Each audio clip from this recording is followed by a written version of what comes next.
대한민국이 점령당하고 있다. 이 말은 농담이 아닙니다. CIA 분석관이 우연히 발견한 충격적 사실에 따르면 대한민국의 수도 서울 심장부가 외국 정부의 손에 넘어간 지 이미 6년이 지났습니다. 더 충격적인 것은 아무도 이 사실을 몰랐다는 점입니다. 첨단 기술 강국, 디지털 혁신의 리더로 알려진 한국의 통신망과 데이터가 매일같이 해외로 유출되고 있었지만 그 누구도 눈치채지 못했죠. 미 국방정보국의 기밀 보고서에 따르면 용산구에 위치한 11개 필지에서는 대통령실과 국방부에서 불과 1.2km 거리에 위치한 곳에서 최첨단 감시 장비가 가동 중입니다. 그것도 CCTV가 외부가 아닌 내부를 감시하는 전례 없는 배치로 말입니다. 더 놀라운 사실은 이 부지 하단이 서울통신망, GTX, 국방 연결선이 모두 교차하는 전략적 요충지라는 점입니다. 도대체 어떻게 이런 일이 가능했을까요?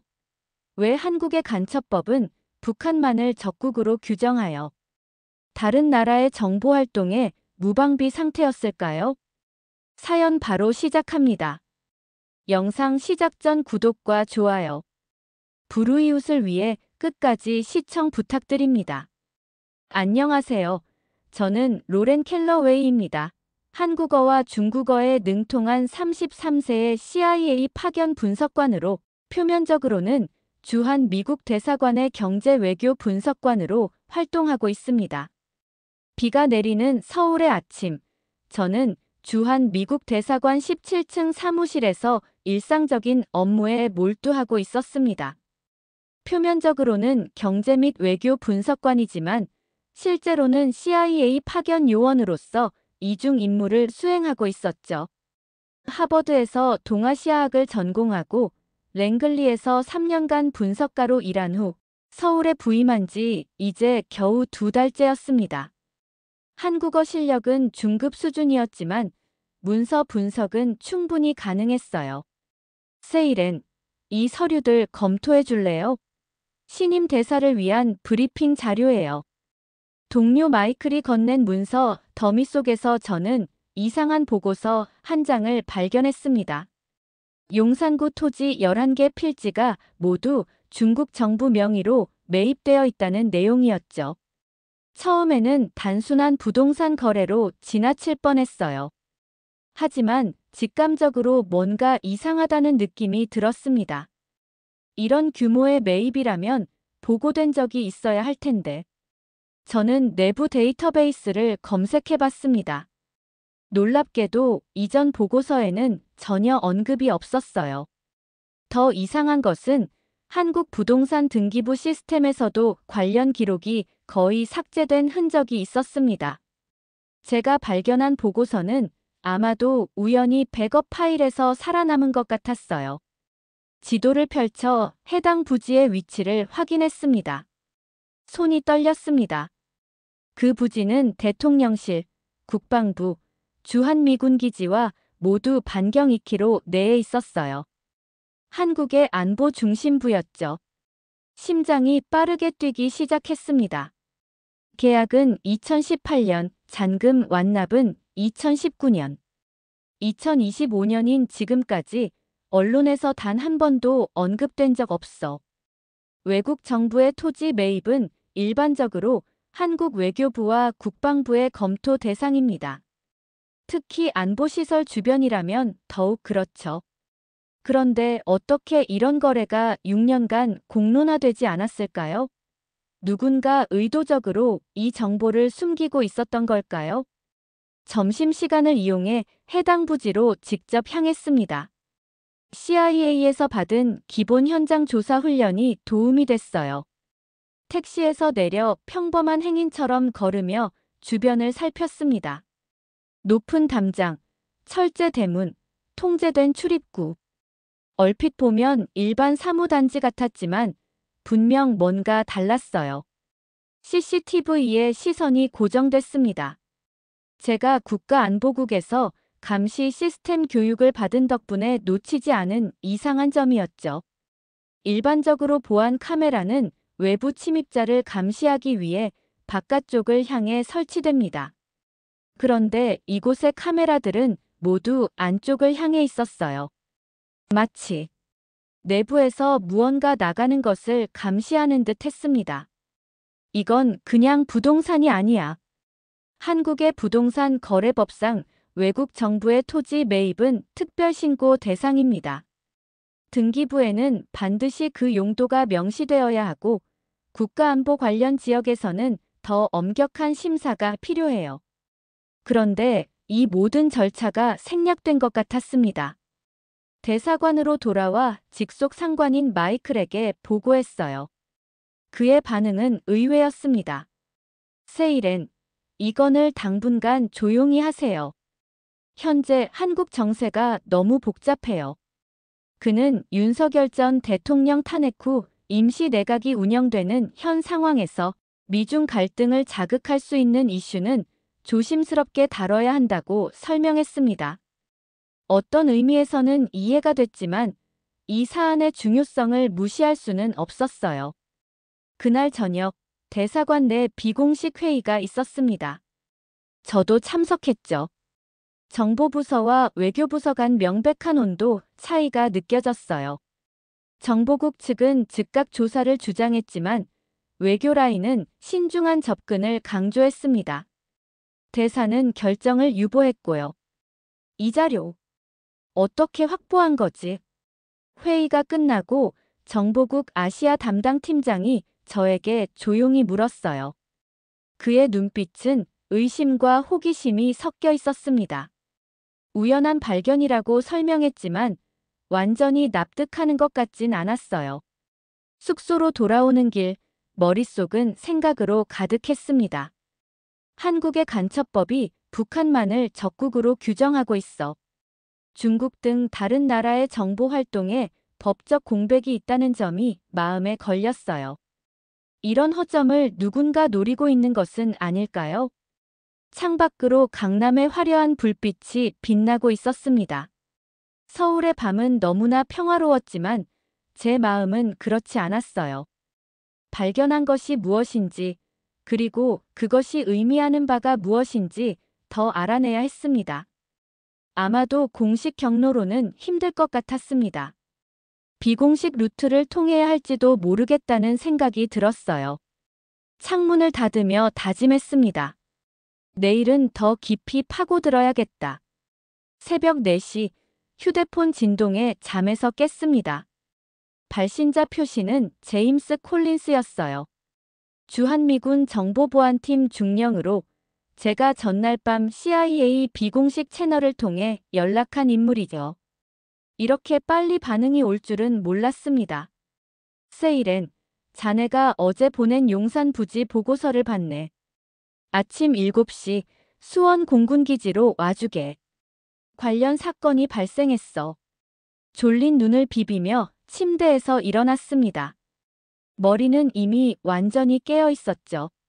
무슨 사건일까요? 미군 정보장교가 직접 나서는 일은 흔치 않습니다. 샤워를 하며 가능한 시나리오를 머릿속으로 검토했어요. 제 보고서에 반응한 것이 틀림없었습니다. 2시간 후, 저는 수원 공군기지 정문에 도착했습니다. 제임스는 이미 기다리고 있었어요. 드론 침입 사건이야. 고등학생 2명이 기지를 촬영하다 적발됐어. 그의 안내를 받아 기지 내 조사실로 들어갔습니다. 2명의 중국 국적 청소년이 앉아 있었어요. 16세와 17세로 서울국제학교 학생이라고 했습니다. 제임스의 배려로 저도 조사에 참관할 수 있었어요. 우리는 그냥 취미로 드론을 날렸을 뿐이에요. 한 학생이 완벽한 영어로 답했습니다. 얼굴에는 두려움보다는 계산된 침착함이 느껴졌어요. 그들이 촬영한 영상을 검토해보니 일반적인 관광 촬영과는 달랐습니다. 비행장 레이더 시설, 통신탑, 후방 담장. 모두 전략적 취약점들에 초점이 맞춰져 있었어요. DJI 드론은 최신 모델이었습니다. 40분의 비행시간과 15km의 통신 범위를 가진 고급 장비죠. 단순한 취미용으로 보기엔 너무 비싸고 전문적이었어요. 데이터를 확인해 보니 이 드론으로 이전에도 여러 군사시설 인근을 비행한 기록이 있었습니다. 놀랍게도 단 8시간 만에 두 학생은 석방되었어요. 제임스의 얼굴은 분노로 굳어 있었습니다. 한국 측에서 법적 근거 부족이라며 풀어줬어. 항공안전법 위반 경미한 벌금만 부과하고. 제가 궁금해하자 한국 경찰 담당자가 상황을 설명해 주었어요. 간첩죄를 적용하려 했으나 현행법상 간첩죄는 적국을 위한 행위만 처벌합니다. 판례상 적국은 북한으로만 한정되어 있어요. 중국 국적자에게는 간첩죄를 적용할 수 없습니다. 1953년 휴전 직후 제정된 한국의 간첩법은 냉전 시대의 산물이었습니다. 70년이 지났지만 법은 현대 지정학적 현실을 따라가지 못하고 있었어요. 이런 법적 공백이 위험한 상황을 만들고 있었죠. 더 충격적인 일은 일주일 후에 벌어졌습니다. 같은 두 학생이 이번엔 주한미군기지 정문 인근에서 드론을 날리다 또 적발된 거예요. 제임스의 요청으로 저도 현장으로 달려갔습니다. 영상 촬영은 취미입니다. 법적으로 문제될 것 없습니다. 그들의 태도는 더욱 당당해졌습니다. 마치 자신들이 처벌받지 않을 것을 이미 알고 있는 듯 했어요. 결국 이번에도 미군 헌병대는 그들을 한국 경찰에 인계해야 했고 다시 무혐의로 풀려났죠. 같은 곳을 2번 촬영한다. 이건 취미가 아니야. 제임스가 씹어뱉듯 말했습니다. 저도 동의했어요.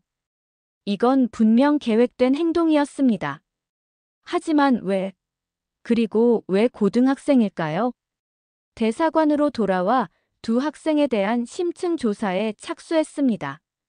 미 정보국 데이터베이스와 한국 출입국 관리소의 협조를 받아 그들의 배경을 파헤쳤어요. 처음에는 별다른 발견이 없었습니다. 표면적으로는 평범한 부유층 자녀였어요.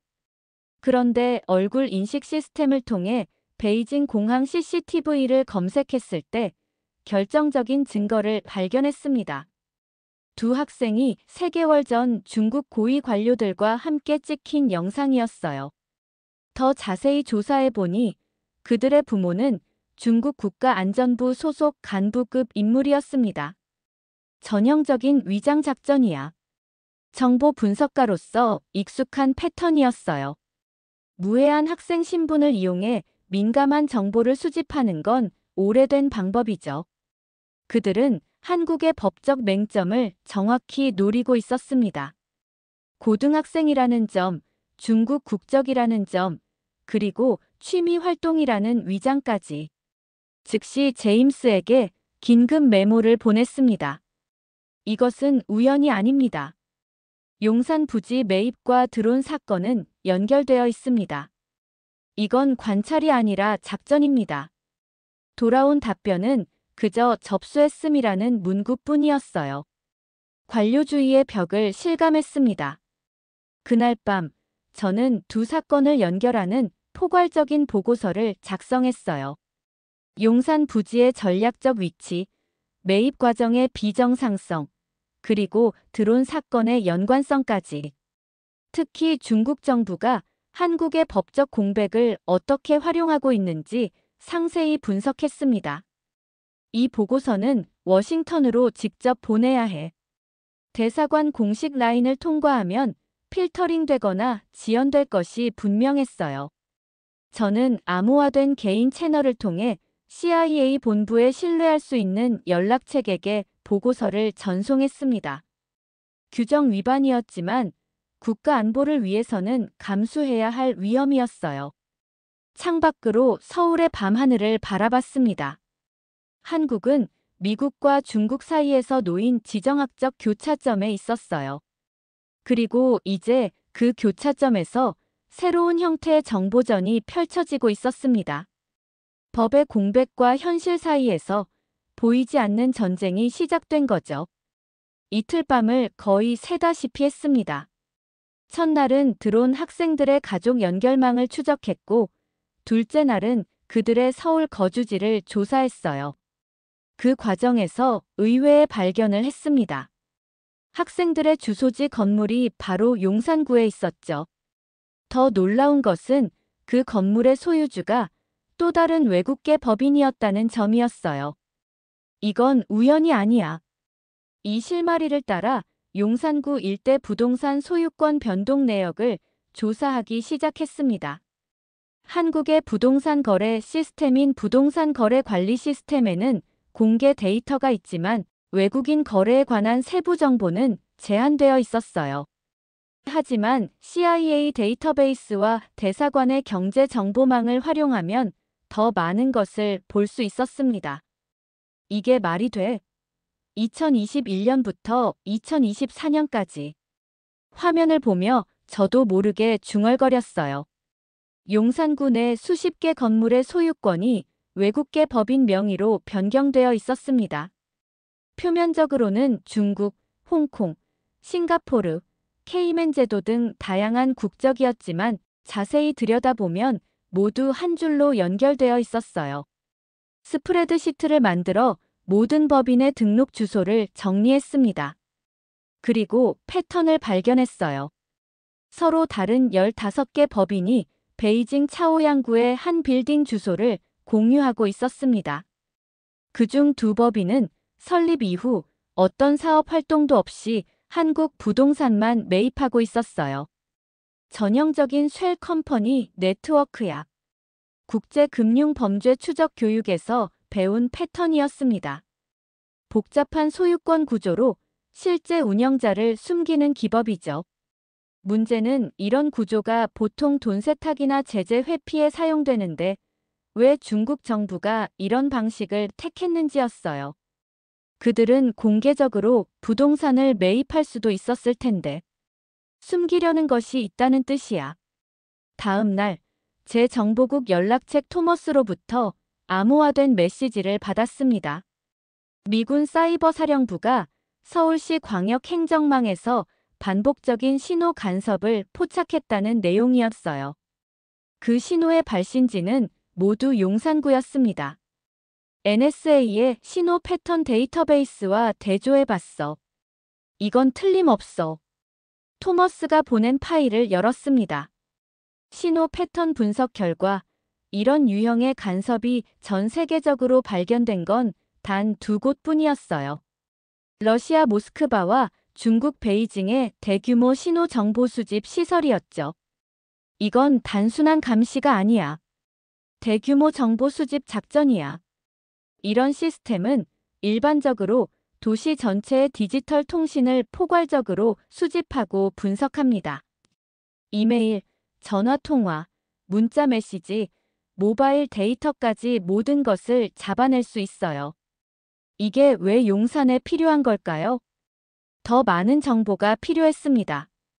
법무부 내 협력자에게 연락했어요. 김태현은 2017년 중국에서 부당하게 구금됐던 경험이 있는 검사로 이후 은밀히 한미정보 협력에 도움을 주고 있었습니다. 외국인 체류 자료를 확인해 봤어요. 뭔가 이상해요. 김태현이 보내준 자료에 따르면 최근 3년간 용산구에 48명의 외국인이 장기 체류 비자를 받았는데 이들의 직업은 모두 미상이었어요. 더 이상한 점은 모두 비거주 신고를 했음에도 정기적으로 한국에 입국하고 있었다는 사실이었습니다. 왜 거주하지 않는다고 신고하면서 계속 들어오지? 합법적 입국이지만 추적을 어렵게 만드는 전략이었습니다. 비거주자로 등록하면 주소지 확인이나 활동 감시가 상대적으로 느슨해지죠. 정보 활동의 전형적인 패턴이었어요. 숙소로 돌아와 벽에 모든 정보를 정리하기 시작했습니다. 지도, 사진, 문서, 연결망 다이어그램까지. 퍼즐 조각들이 하나둘 맞춰지기 시작했어요. 중국 정부는 용산 부지를 중심으로 주변 건물들까지 다양한 위장 회사를 통해 확보하고 있었고, 그곳에서 대규모 정보 수집 활동이 진행 중이었습니다. 용산 부지는 빙산의 일각이야. 이들의 전략은 더 크고 체계적이야. 창밖의 서울은 여전히 평화로웠습니다. 강남의 화려한 불빛, 한강을 따라 이어지는 자전거 도로, 늦은 시간까지 활기찬 명동의 모습. 서울은 세계에서 가장 안전하고 발전된 도시 중 하나였어요. 하지만 이 평온함 아래에서는 다른 현실이 펼쳐지고 있었습니다. 한국의 디지털 인프라는 세계 최고 수준입니다. 초고속 인터넷, 5G 네트워크 보급률, 디지털 정부 시스템. 이런 발전된 인프라가 역설적으로 취약점이 될 수도 있었어요. 더 많은 연결점이 있다는 것은 더 많은 공격 지점이 있다는 의미이기도 하니까요. 다음은 현장 확인이야. 노트북을 닫고 계획을 세웠습니다. 소유권이 변경된 건물들을 직접 둘러봐야 했어요. 하지만 혼자서는 위험했습니다. 신뢰할 수 있는 협력자가 필요했어요. 침대에 누웠지만 잠은 오지 않았습니다. 머릿속에서는 수많은 데이터 포인트가 맴돌았어요. 위장된 평온. 서울의 표면적 안정감 아래 무언가 거대한 것이 움직이고 있었습니다. 그리고 저는 그 실체를 밝혀내야만 했어요. 아침 메일함을 열자 위기관리 프로토콜 표시가 된 문서가 눈에 띄었습니다. NOFORN 분류, 즉 외국인에게 공개 금지된 극비 문서였어요. 발신자는 워싱턴 본부 동아시아국이었습니다. 용산 부지에 대한 미국 내부 평가 국방부 vs 국무부. 문서를 열자 미국 정부 내부의 깊은 갈등이 드러났습니다. 국방부는 용산 부지를 확인된 정보 수집 시설이자 대미 위험 요소로 분류하고 있었어요. 반면 국무부는 외교적 민감 시설로 직접적 개입은 자제해야 한다는 입장이었죠. 심지어 미국 내에서도 의견이 갈리고 있어 이런 극명한 입장 차이는 흔치 않았습니다. 워싱턴 내부에서 중국 정책을 둘러싼 권력 투쟁이 있음을 암시했어요. 태평양 사령부가 국방부 입장을 지지하는 반면 테드 그레이븐스 국무장관은 중국과의 전략적 안정화 정책을 추진하고 있었죠. 오전 회의에서 마이클은 한국 정세를 설명했습니다. 윤석열 전 대통령 탄핵 이후 한국은 정치적 공백기에 있었어요. 권한대행 체제의 임시 내각이 운영 중이었고 6월 3일 대선까지 이 상태가 지속될 예정이었습니다. 이런 시기에 미중 갈등을 부각시키는 이슈는 모두에게 부담이에요. 마이클의 말에는 일리가 있었습니다. 하지만 그의 눈빛에서 불안을 읽을 수 있었어요. 그도 뭔가 알고 있으면서 공개적으로 논의하길 꺼리는 눈치였습니다. 회의가 끝난 후 저는 한국 기자 친구 민재를 만났어요. 서울대 국제관계학과에서 함께 수업을 들었던 인연이었죠. 현재는 주요 일간지 외교부 담당 기자였습니다. 용산 부지에 대해 취재해볼 생각 없어? 조심스럽게 물었습니다. 민재의 표정이 급격히 어두워졌어요. 세일엔 그건 취재 금지야. 편집국에서 전면 보류 지시가 내려왔어. 놀라웠습니다. 한국은 언론의 자유가 보장된 민주주의 국가인데 어떻게 이런 일이 가능할까요? 민재가 귓속말로 충격적인 정보를 더했습니다. 중국 대사관에서 직접 압력을 넣었대. 주요 언론사 편집국장들에게 보도하면 경제적 보복 가능성을 시사했다더라.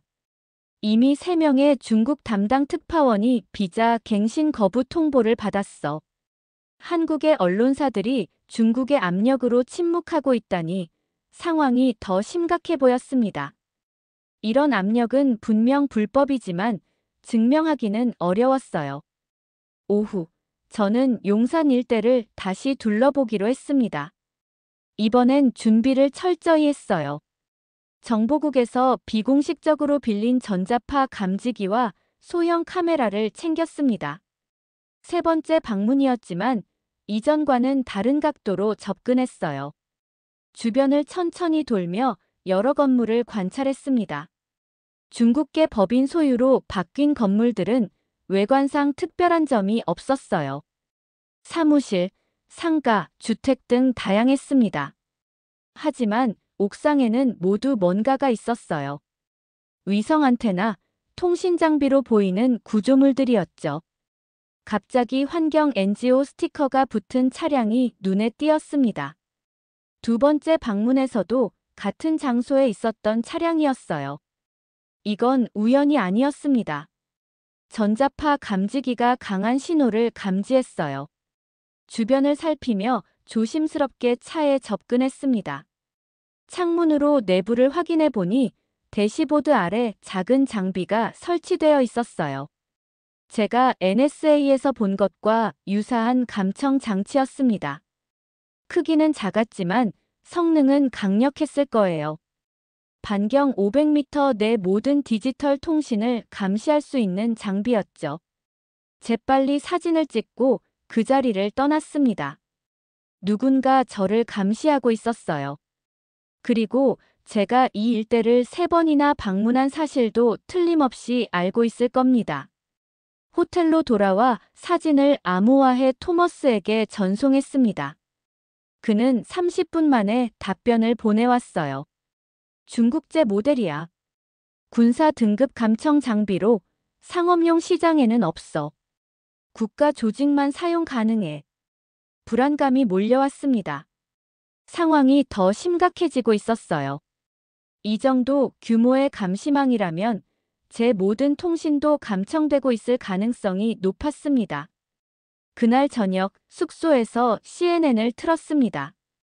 우연히 하버드대 한국계 학생 김희안의 인터뷰가 방송되고 있었어요. 한국은 잊혔지만 포기하지 않았습니다.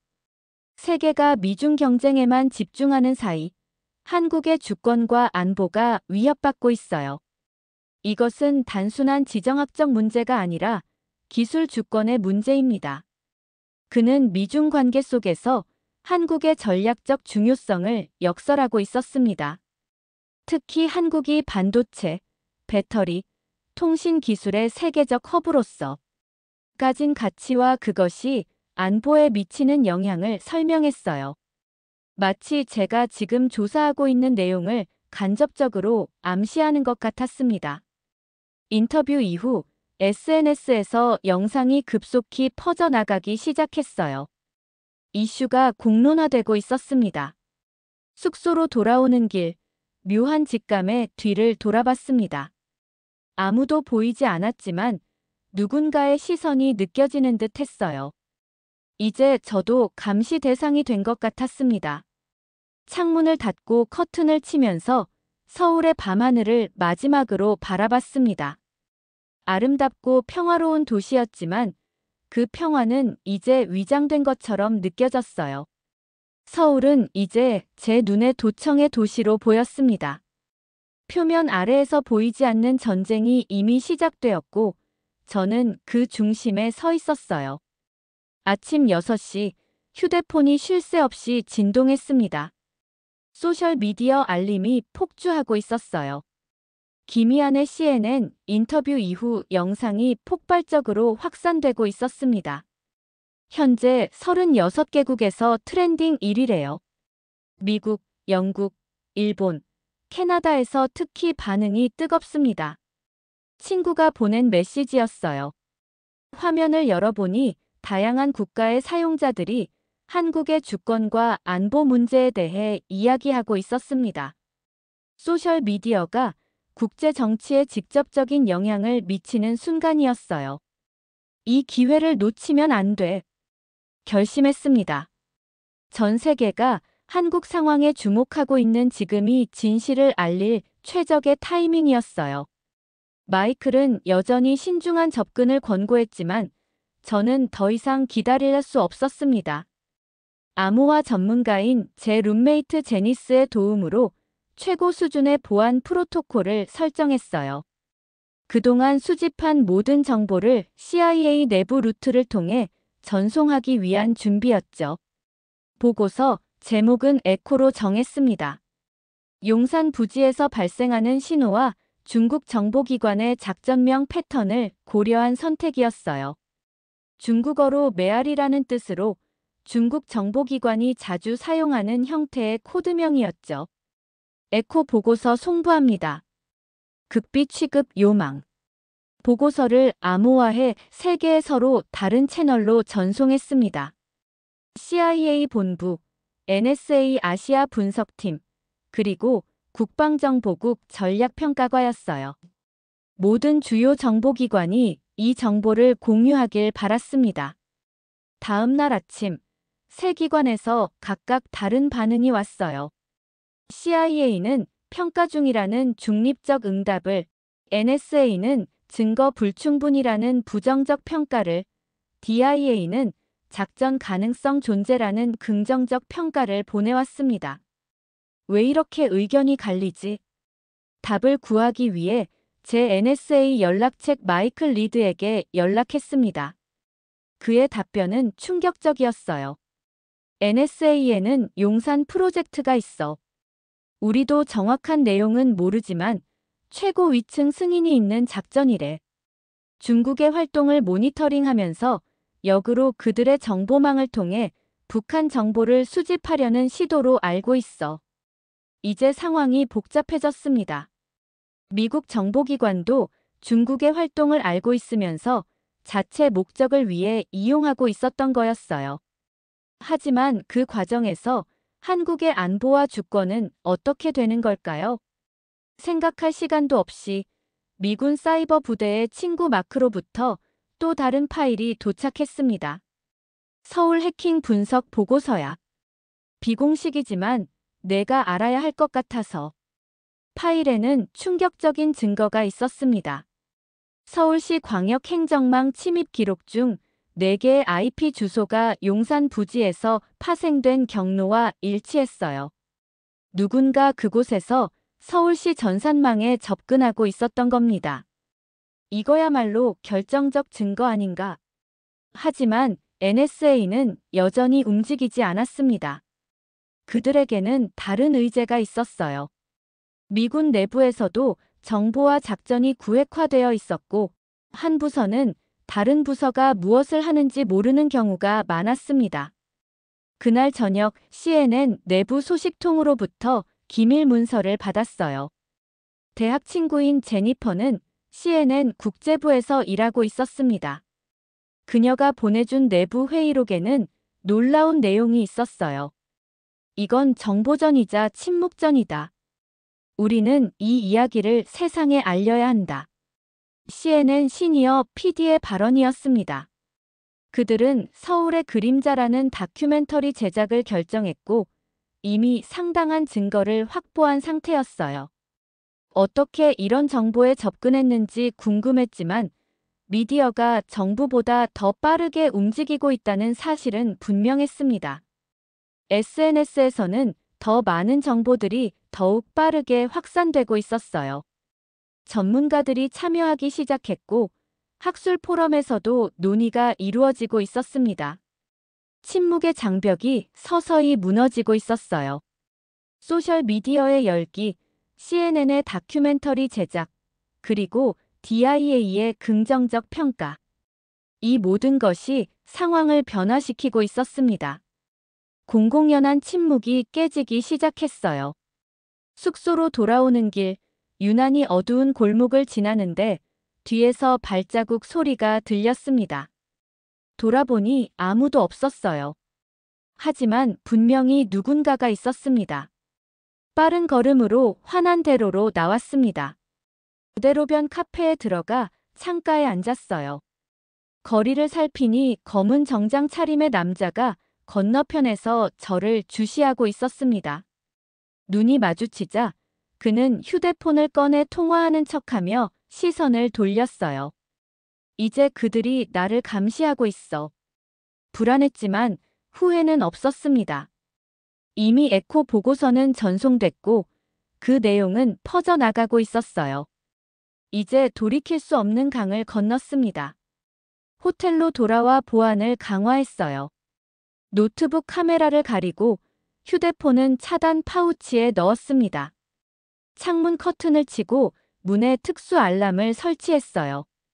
간단한 조치였지만 조금이나마 안심이 됐습니다.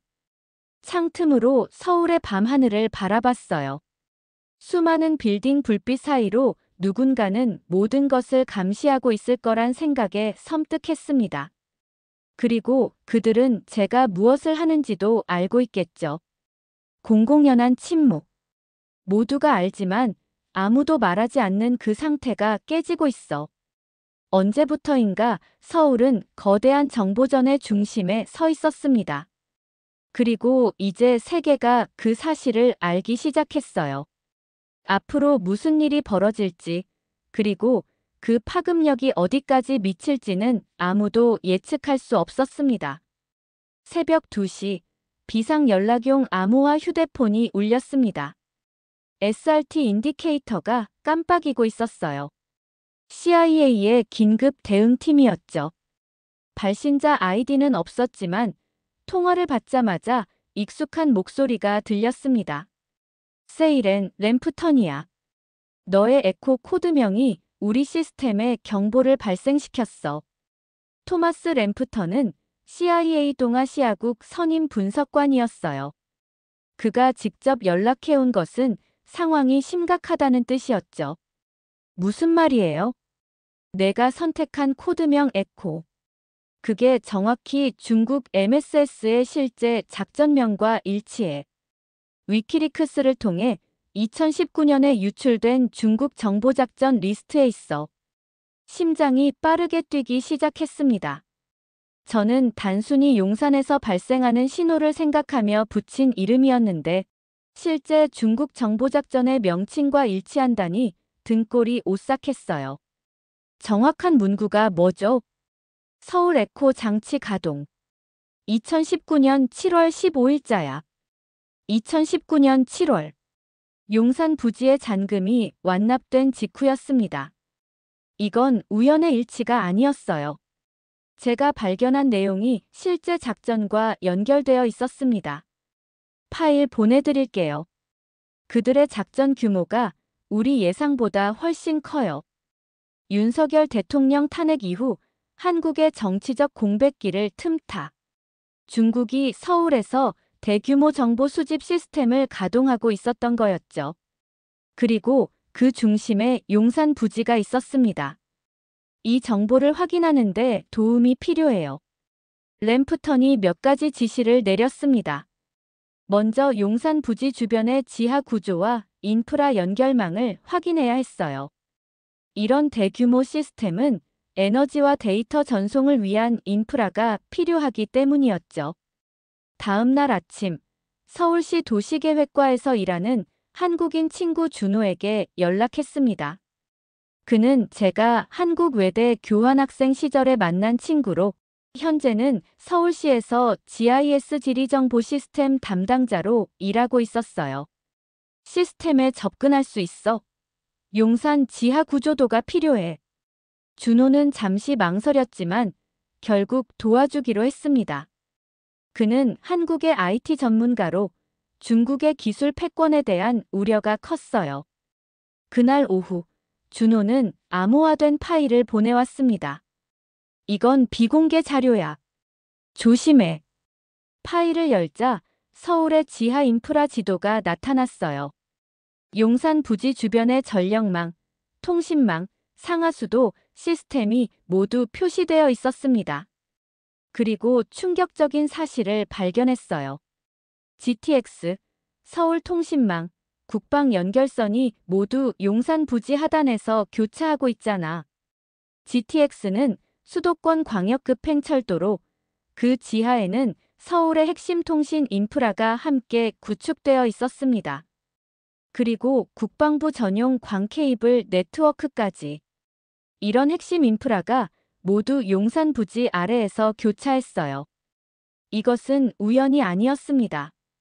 중국 정부는 서울의 모든 디지털 정보가 통과하는 지점을 정확히 겨냥해 부지를 매입한 것이었어요. 여기에 정보 수집 장치를 설치하면 서울의 거의 모든 디지털 통신을 감시할 수 있었습니다. 이 정보를 즉시 워싱턴에 전달했어요. 그리고 몇 시간 후 미국 상원에서 한국 전략적 가치 재검토 청문회 예정 발표가 있었습니다. 제 보고서가 영향을 미친 것이 분명했어요. 상원 청문회 준비팀으로부터 연락이 왔습니다. 그들은 제가 화상으로 증언해 주길 요청했어요. 크게 노출되는 위험이 있었지만 진실을 알리기 위해 수락했습니다. 그날 저녁 유엔 내부자 크리스틴 로젠버그로부터 암호화된 메시지를 받았어요. 그녀는 유엔 안보리 자문위원으로 미중 관계에 관한 비공개 회의에 참석했다고 했습니다. 중국 대표가 실수를 했어. 서울은 기술 침투형 전략 거점이라고 말했대. 기술 침투형 전략 거점이라는 표현은 단순한 감시를 넘어선 적극적 침투를 의미했어요. 중국이 한국의 기술 산업과 국방 시스템에 접근하려는 더 광범위한 계획이 있음을 암시했죠. 이건 그냥 정보 수집이 아니야. 디지털 식민지화 시도야. 통계를 살펴보니 한국은 세계 최고 수준의 디지털 인프라를 갖추고 있었습니다. 인터넷 속도, 5G 보급률, 디지털 정부 시스템 등 모든 면에서 최상위권이었어요. 그리고 삼성, SK 하이닉스, LG 등 글로벌 기술 기업들의 본거지이기도 했죠. 이런 한국의 디지털 자산과 기술력이 표적이 된 것이었습니다. 그날 밤 예상치 못한 방문객이 호텔 로비에서 저를 기다리고 있었어요. 중국 대사관 소속 1등 서기관 리 지안이었습니다. 그는 공식 항의서 한 장을 내밀었습니다. 이것은 내정 간섭이자 허위정보 유포입니다. 즉각 중단해 주시기 바랍니다. 그의 표정은 차가웠지만 눈빛에서 불안을 읽을 수 있었어요. 그들도 압박을 느끼고 있었습니다. 제 활동이 효과를 보이고 있었던 거죠. 모든 의혹은 증거에 기반한 것입니다. 조사가 끝날 때까지 계속될 겁니다. 대담하게 대응했지만 내심 겁이 나기도 했어요. 외교관 신분이지만 그것만으로는 완전한 보호가 되지 않을 수도 있었으니까요. 특히 정보전에서는 규칙이 달랐습니다. 리 지안이 떠난 후 방으로 돌아와 보안을 강화했어요. 문에 특수 알람을 설치하고 모든 전자기기를 끄고 중요 문서는 암호화했습니다. 외교적 면책 특권이 있다고 해도 충분한 주의가 필요했어요. 창밖으로 서울의 밤을 바라봤습니다. 도시는 여전히 평화로웠지만 저는 이제 그 평화로움 아래에서 벌어지고 있는 거대한 정보전을 알고 있었어요. 그리고 제가 시작한 파문은 이제 돌이킬 수 없는 강물이 되어 흐르고 있었습니다. 에코. 메아리처럼 울려 퍼지고 있어. 이제 워싱턴, 유엔, 중국 대사관까지 모두가 움직이기 시작했습니다. 그리고 이 모든 것의 중심에는 서울이라는 도시가 있었어요.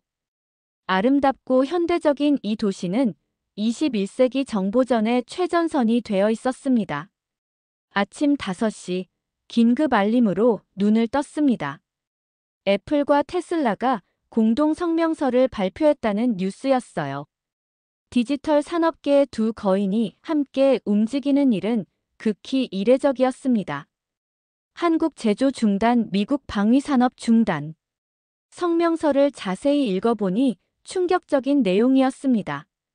두 기업은 한국의 반도체와 배터리 기술이 미국 방위 산업의 핵심 구성 요소라고 명시했어요.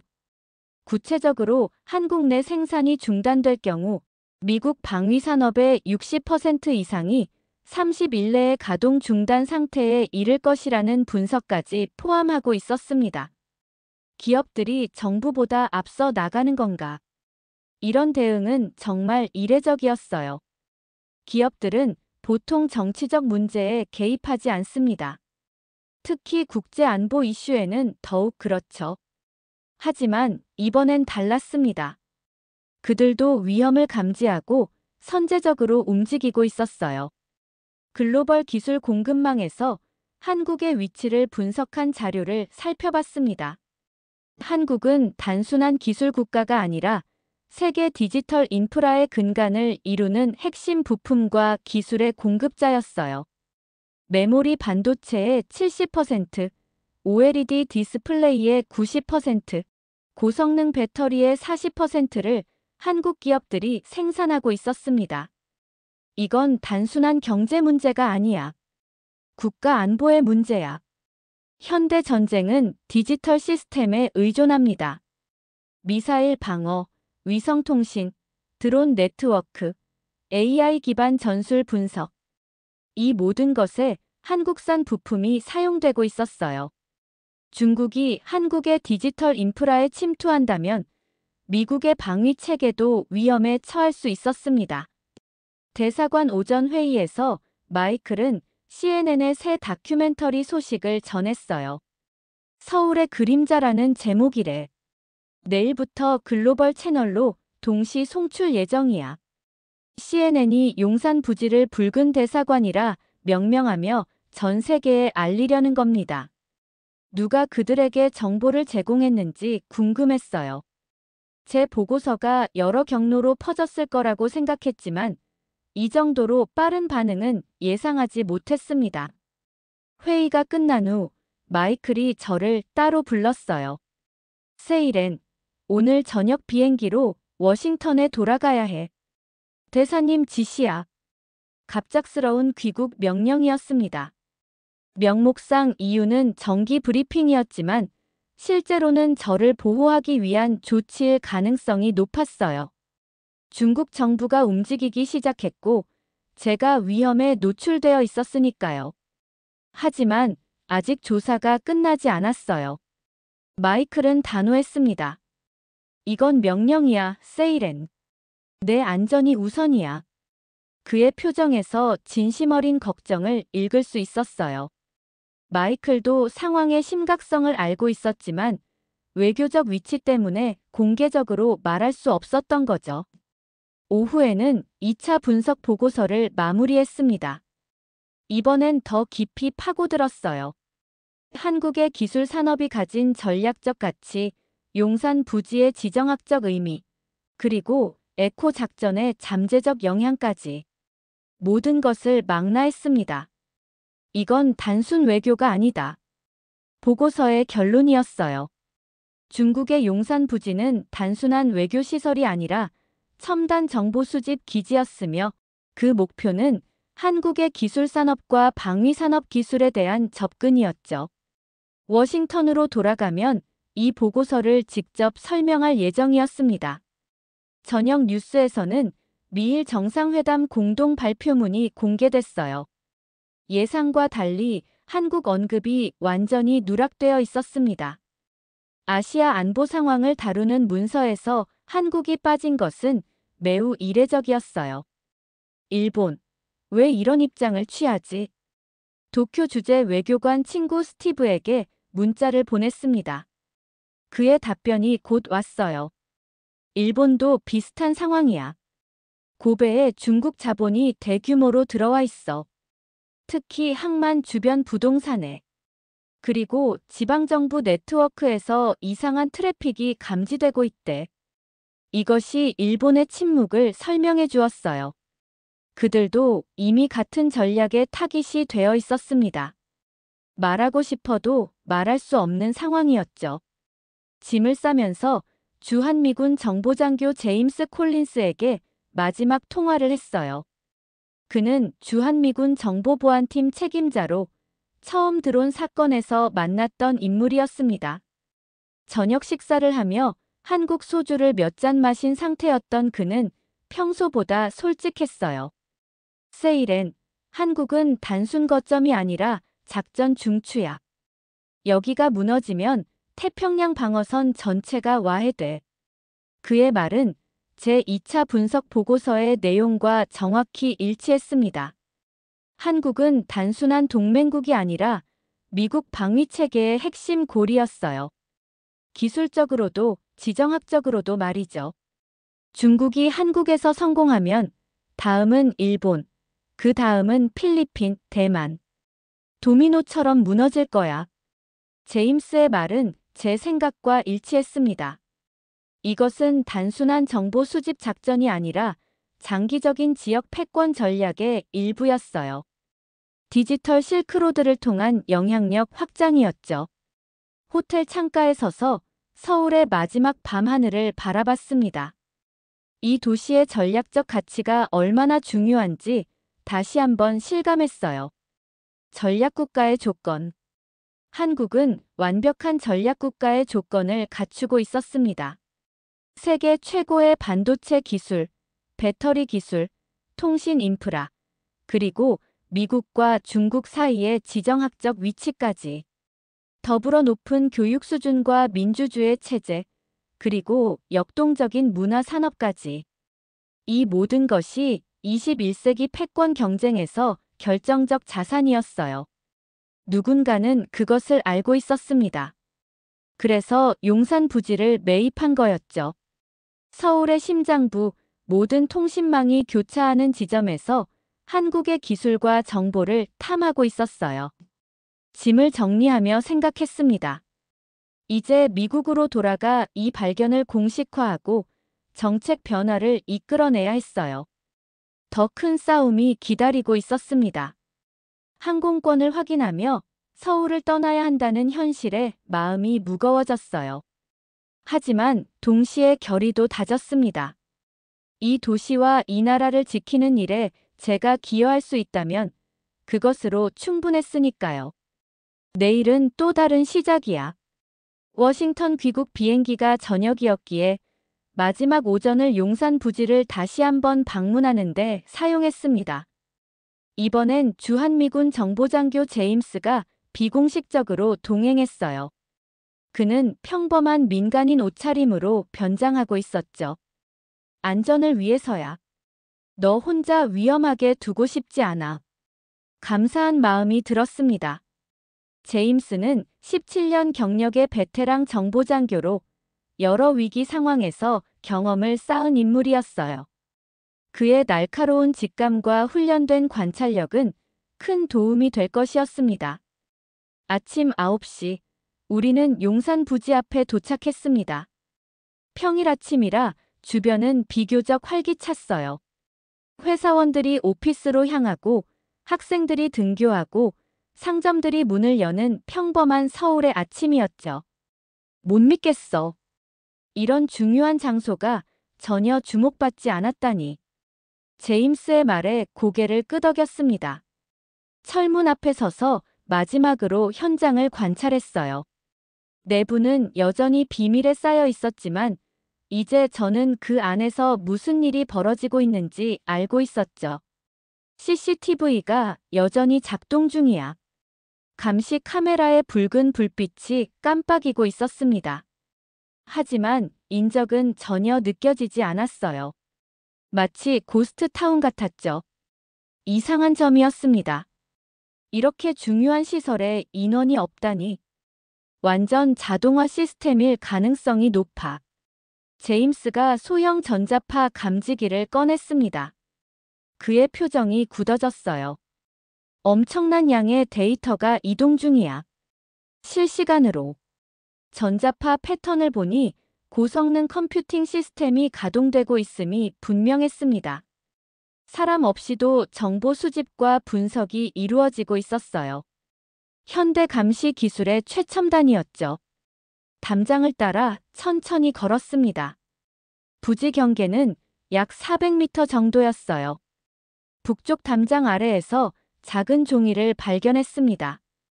누군가 한글로 손으로 쓴 글귀였어요. 서울은 누구에게도 점령당하지 않는다. 단순한 낙서처럼 보였지만 그 문구에서 깊은 의미를 느꼈습니다. 한국의 역사는 수많은 외세의 침략과 점령을 견뎌온 저항의 역사였어요. 1945년 일본 식민지에서 해방된 이후 다시는 외국 세력에 주권을 빼앗지 않겠다는 국민적 의지가 강했죠.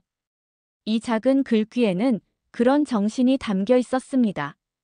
누군가는 알고 있어. 이 부지가 단순한 건물이 아니라는 것을. 사진을 찍고 주변을 더 살펴봤습니다. 부지 동쪽에 작은 환기구처럼 보이는 시설이 있었어요. 제임스가 망원경으로 확인했습니다. 고주파 안테나야. 단거리 통신용이 아니라 장거리 신호 감지용이야. 이런 장비는 도시 전체의 무선 통신을 모니터링할 수 있었습니다. 휴대폰 통화, 와이파이 신호, 블루투스까지 모든 디지털 정보를 수집할 수 있는 능력이었어요. 근처 카페에 들어가 잠시 휴식을 취했습니다. 벽에 걸린 TV에서는 뉴스가 나오고 있었어요. 하단에 속보가 흘러나왔습니다.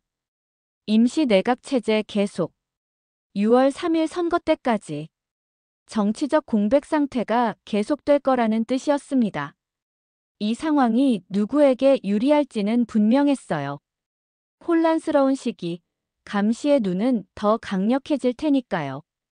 이런 정치적 불안정이 그들에게는 기회야. 제임스의 말에 동의했습니다.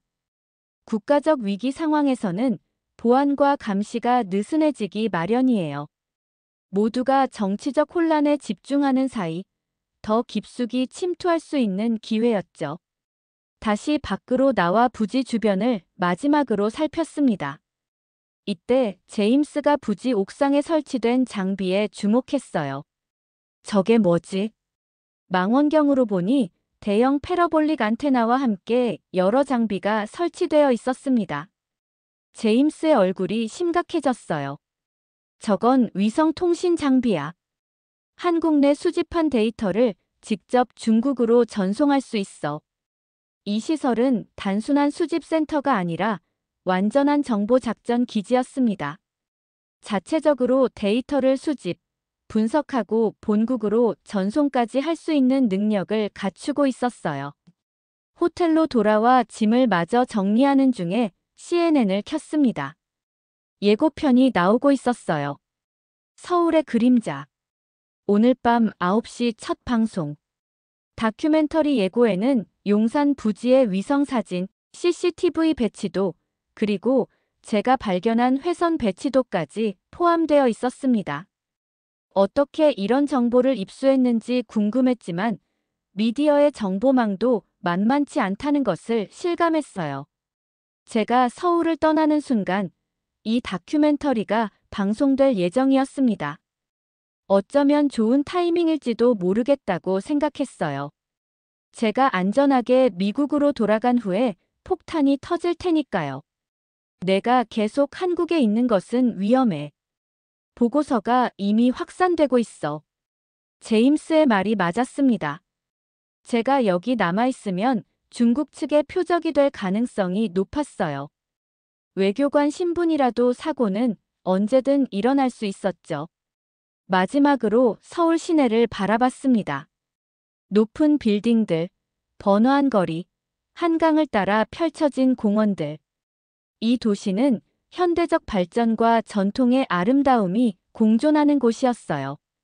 그리고 이제는 21세기 정보전의 최전선이 되어 있었습니다. 이상하게도 떠나기 싫네. 단 몇 주간의 조사였지만 이 도시와 묘한 연결감이 생겼습니다. 마치 중요한 비밀을 함께 공유하는 친구 같은 느낌이었어요. 이 도시의 진실을 알게 된 몇 안 되는 외부인으로서 책임감도 느꼈죠. 공항으로 향하는 길, 제임스가 작은 USB 드라이브를 건네주었습니다.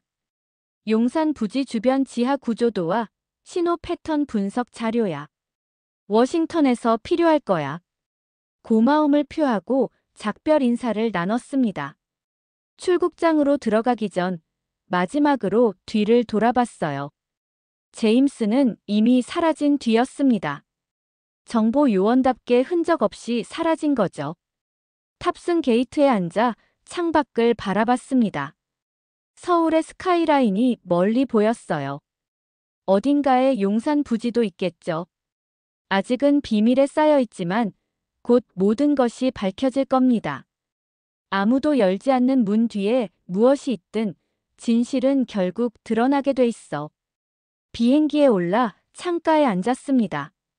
이륙하면서 서울의 전경이 눈 아래로 펼쳐졌어요. 현대적인 도시 풍경과 주변의 산들, 그리고 그 사이를 흐르는 한강까지. 아름다운 광경이었습니다. 하지만 제 머릿속에는 다른 이미지가 그려졌어요.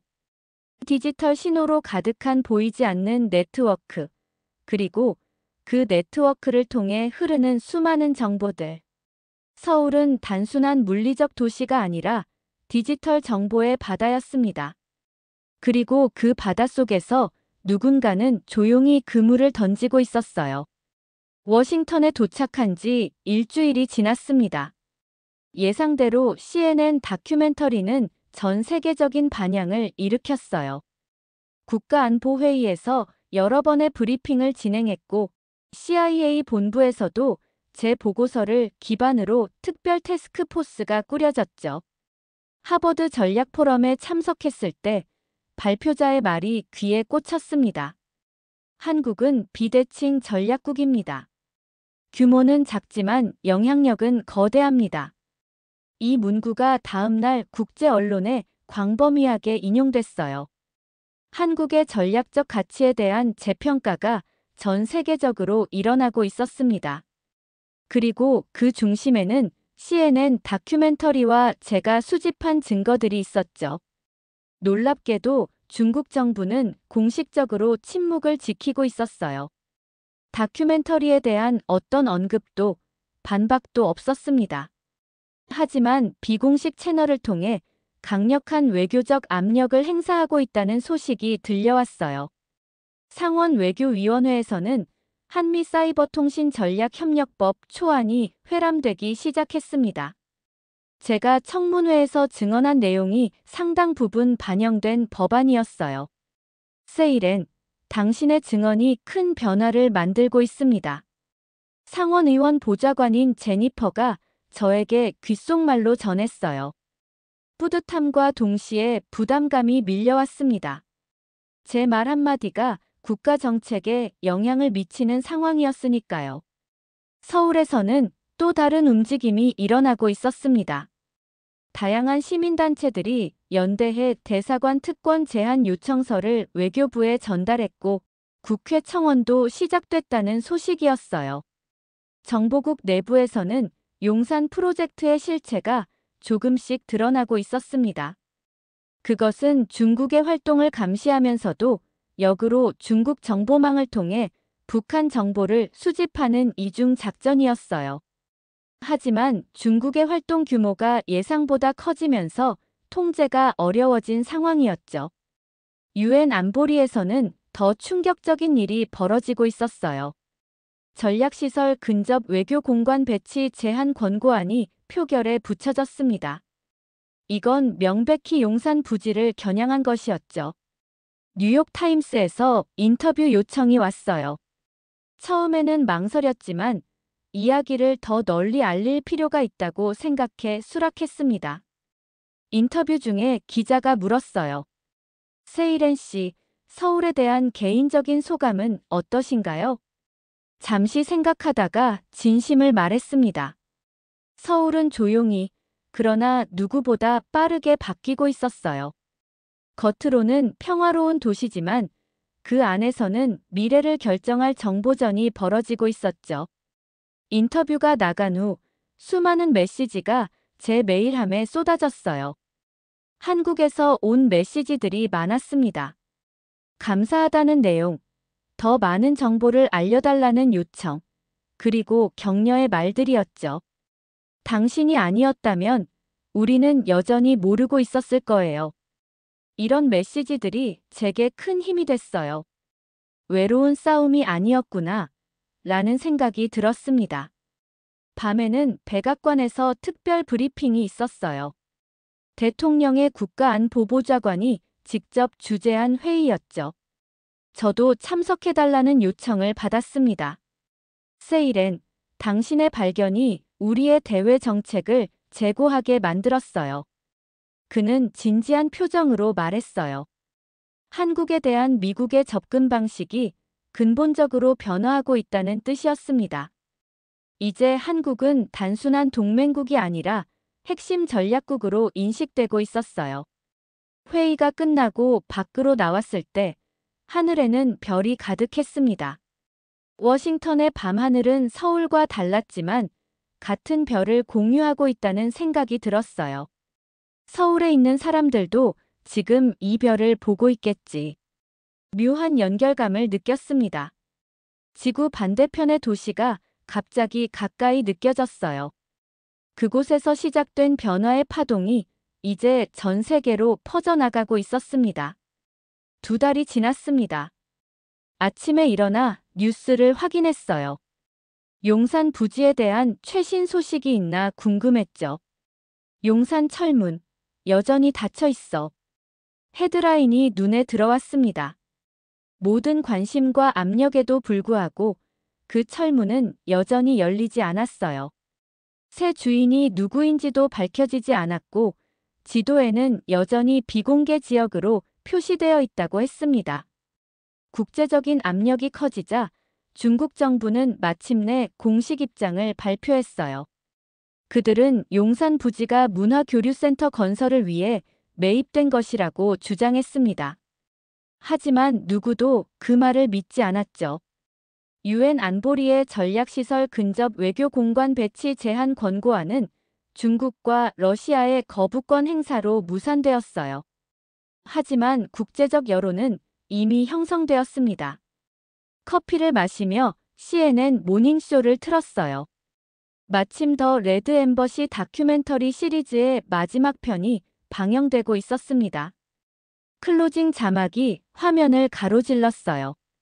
당신이 모르는 사이에도 세계는 조정된다. 의미심장한 메시지였어요. 많은 것들이 표면 아래에서 일어나고 있다는 뜻이었죠. 보이지 않는 싸움, 들리지 않는 전쟁이었습니다. 전화가 울렸어요. 서울에 있는 제임스였습니다. 서울시 공시지가 발표됐어. 용산 해당 필지 가격이 전년 대비 2.7배 상승했대. 아이러니했습니다. 모든 논란에도 불구하고 그 부지의 가치는 오히려 치솟고 있었어요. 부동산 시장에서는 전략적 가치를 이미 인정하고 있었던 거죠. 오전에는 마지막 보고서를 완성했습니다. 용산 에코 프로젝트 최종 분석이라는 제목의 보고서였어요. 결론 부분을 쓰며 많은 생각이 교차했습니다. 대한민국은 전략적 선택을 강요받고 있었다. 이것이 제 마지막 보고서의 핵심 문장이었어요. 한국은 미국과 중국 사이에서 단순한 중간자가 아니라 양쪽 모두에게 필수적인 전략적 자산이 되어 있었습니다. 그리고 그 가치를 가장 먼저 알아본 것은 중국이었죠. 한국의 대통령 선거가 실시되었고 새 정부는 용산 부지 문제를 공식 의제로 다루겠다고 발표했습니다. 대중의 압력이 효과를 보기 시작했어요. 오후, 제 사무실에서 마지막 정리를 하고 있는데 CIA 국장의 호출을 받았습니다. 일본 도쿄로 파견되어야겠어. 일본에서도 비슷한 패턴이 발견되었어. 새로운 임무였습니다. 서울에서의 경험을 바탕으로 이번에는 일본에서 중국의 정보 활동을 조사하는 거였죠. 더 넓은 동아시아 전략의 일부였어요. 저녁 짐을 정리하다가 서울에서 가져온 작은 메모장을 발견했습니다. 그 안에는 제가 처음 용산 부지를 발견했을 때의 생각들이 적혀 있었어요. 그때는 이렇게 큰일이 될 줄 몰랐죠. 처음 시작은 우연이었지만 결과는 필연이었다. 창밖으로 워싱턴의 밤을 바라봤어요. 서울과는 다른 풍경이었지만 도시의 불빛은 비슷했습니다. 어디에나 빛과 그림자가 공존하듯 모든 도시에는 보이는 면과 보이지 않는 면이 있었어요. 뉴스 알림이 울렸습니다. 서울에서 새 대통령이 취임했다는 소식이었어요. 새로운 시작의 순간이었죠. 그들은 이제 어떤 선택을 할까요? 통신 기술의 발달로 세계는 점점 더 연결되고 있었습니다. 그리고 그 연결고리 속에서 정보는 가장 큰 힘이 되고 있었어요. 한국은 이미 그 힘의 중심에 있었고, 그래서 서울은 모두의 관심이 되었던 겁니다. 서울에서의 시간을 회상했어요. 모든 순간, 모든 발견, 그리고 그곳에서 만난 사람들까지. 짧지만 강렬한 시간이었습니다. 서울, 나는 당신을 잊지 않을 거예요. 창문을 닫으려다 문득 시계를 봤어요. 서울은 지금 새벽 4시일 겁니다. 그 시간 용산 부지의 CCTV는 여전히 깜빡이고 있을까요? 누군가는 여전히 지켜보고 있을까요? 어쩌면 모든 도시가 그런지도 모릅니다.